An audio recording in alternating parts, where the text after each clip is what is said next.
In this video, I am going to talk about anatomy of a secure connection. Until now, we have learned about wireless clients forming association with wireless access point or APs and passing data back and forth across the air.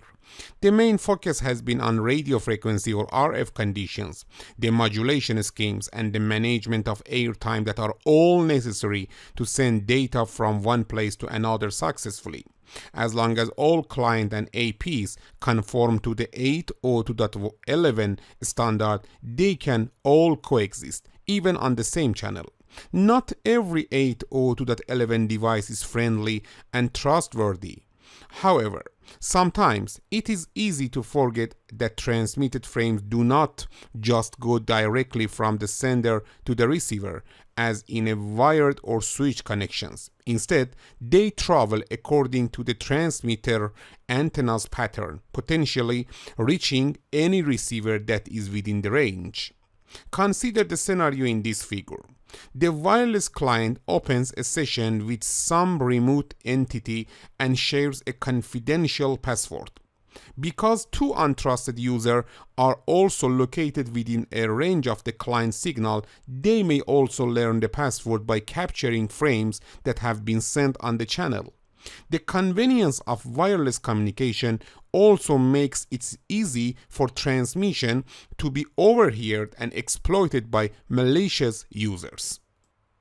If data is sent through open space, how can it be secured so that it stays private and intact? The 802.11 standard offers a framework of wireless security mechanisms that can be used to add trust, privacy, and integrity to a wireless network. A Cisco Unified Wireless Network can go even further by detecting and preventing malicious activity. In this video, we will learn about an overview of the wireless security framework. Each element is described in more detail in future videos. First, let me to explain about the authentication. You have learned that wireless client must discover a basic service set or BSS and then request permission to associate with it.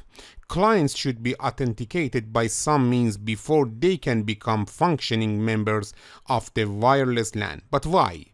Suppose that your wireless network connects to corporate resources where confidential information can be accessed. In that case, only devices known to be trusted and expected should be given access. Guest users, if they are permitted at all, should be allowed to join a different guest WLAN where they can access non-confidential or public resources. Rogue clients which are not expected or welcomed should not be permitted to associate at all. After all, they are not affiliated with the corporate network and are likely to be unknown devices that happens to be within range of your network. To control access, wireless networks can authenticate the client devices before they are allowed to associate.